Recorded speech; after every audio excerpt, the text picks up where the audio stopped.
তাহলে উপায়, আরো একটা জন্ম বৃথা অতিবাহিত হবে।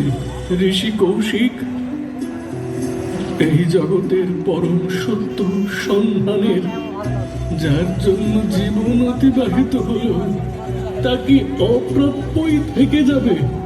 আমি বলি কি, ঋষি কৌশিক, ঋষি সুমেধা, আমাদের আরো একবার প্রয়াস করা উচিত।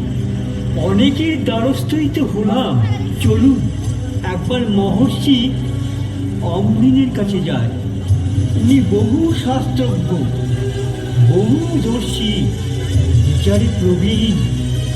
উনি হয়তো আমাদের মার্গদর্শন করাতে পারবেন। হ্যাঁ, বেশ বেশ, তবে তাই হোক। মার্গদর্শন? আমি যে নিজেই